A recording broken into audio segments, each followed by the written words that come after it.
Hello everyone, welcome to Saroj Mishra YouTube channel में। YouTube channel पर आप सभी का बहुत बहुत स्वागत है। DSSB शिक्षक भर्ती 2024 अच्छी अपडेट आई है, गुड न्यूज है। 1147 पोस्ट की कुछ अपडेट आई हुई है, तो चलिए चेक कर लेते हैं। इन पदों पर भर्ती जल्द आपको देखने को मिलेगा, मतलब लगभग 1150 पोस्ट पर भर्ती नोटिफिकेशन आपको जल्द देखने को मिलने वाली है। इससे रिलेटेड एक अपडेट आई हुई है, तो वो चेक कर लेते हैं। सबसे पहले हम समझेंगे कि ये जो DSSB है क्या। DSSB Delhi subordinate services selection board, तो दिल्ली में होने वाले जो सरकारी स्कूल हैं, म्यूनिसिपल स्कूल्स हैं, वहां पर जो भी भर्ती होती है, परमानेंट शिक्षक भर्ती, वो पूरा विज्ञापन से लेके एडवर्टीजमेंट रिलीज होने से लेके एंड तक रिक्रूटमेंट प्रोसेस तक पूरा काम DSSB ही करती है। तो परमानेंट टीचर्स की वैकेंसीज आती हैं तो DSSB के थ्रू आएंगी। ये ऑफिशियल वेबसाइट है ऑथेंटिक, इस पर जो भी इंफॉर्मेशन आएंगी वो फाइनल एंड ऑथेंटिक रहती है। और DSSB के अंतर्गत आने वाले जो शिक्षक भर्तियां हैं वो परमानेंट होंगे, दिल्ली सरकार के अंतर्गत आएंगे, तो दिल्ली गवर्नमेंट का जो भी पे स्केल वगैरह होता है प्रॉपर मिलेगा। परमानेंट तो है ही, जॉब सिक्योरिटी है ही, गवर्नमेंट पे स्केल मिलेगा। और साथ ही साथ इसका जो रिक्रूटमेंट प्रोसेस है टीचर्स का वो बहुत सिंपल है।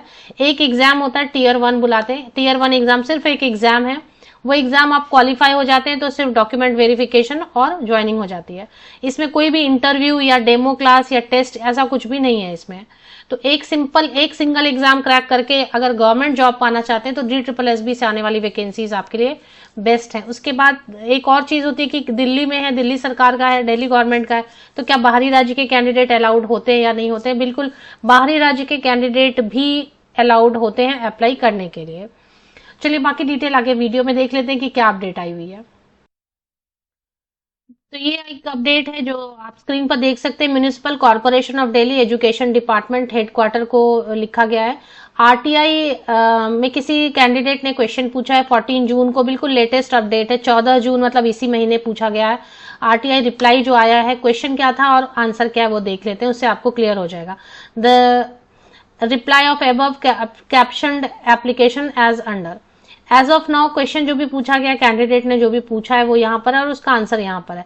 As of now how many vacancy of assistant primary teacher sent to DSSB by MCD in category wise for direct recruitment of 2023-24। तो डायरेक्ट रिक्रूटमेंट 2023-24 के लिए DSSB को कितनी जो है ना वैकेंसीज भेजी गई हैं प्राइमरी टीचर की। यहाँ पर उन्होंने प्राइमरी टीचर के लिए पूछा है क्योंकि कैंडिडेट को शायद प्राइमरी टीचर का वैकेंसीज का वेट होगा। तो इसके रिप्लाई में आया है कि 1147 vacancies has been sent to DSSB। तो जैसा मैंने बताया कि DSSB ही सारा रिक्रूटमेंट का प्रोसेस जो है ना ये करती है। तो रिक्विजिशन भेजने का मतलब होता है कि इतनी वैकेंसीज, इतने पदों पर भर्ती के लिए DSSB को भेज दिया गया। तो एक इन अ वे इंस्ट्रक्शन है कि हाँ अब DSSB भर्ती विज्ञापन जारी करेगी। तो 1147 वैकेंसीज है प्राइमरी टीचर के लिए है। इनकी वैकेंसीज की रिक्विजिशन अगर भेज दी गई है 14 जून के रिप्लाई में ऐसा आया है, तो 1 या 2 महीने के अंदर अंदर जुलाई अगस्त तक आपको प्राथमिक शिक्षक भर्ती का विज्ञापन देखने को मिलने वाला है।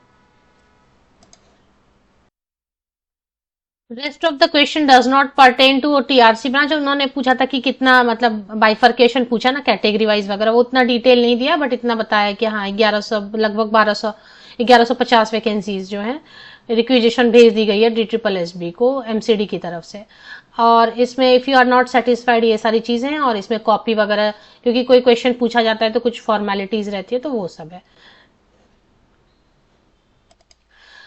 तो फाइनल जो भी एडवर्टीजमेंट आएंगे Delhi subordinate services selection board की ऑफिशियल वेबसाइट पर देखने को मिलेगा। होपफुली 1150 नहीं तो एटलीस्ट कुछ वैकेंसीज, जो उसकी आधी वैकेंसीज भी आ जाएं तो कुछ तो वैकेंसीज आए, क्योंकि आई नहीं बहुत दिन से DSSB से वैकेंसीज। तो होपफुली पॉजिटिवली अगर जून जुलाई अगस्त तक सितंबर तक भी कुछ वैकेंसीज देखने को मिले, प्राइमरी टीचर और अन्य भर्तियां भी देखने को मिले तो अच्छा रहेगा। बाकी जो भी अपडेट आएगी या ऑफिशियल वेबसाइट है इस पर आएगी, और मेरे यूट्यूब चैनल पर भी अपडेट आपको मिलती रहेगी।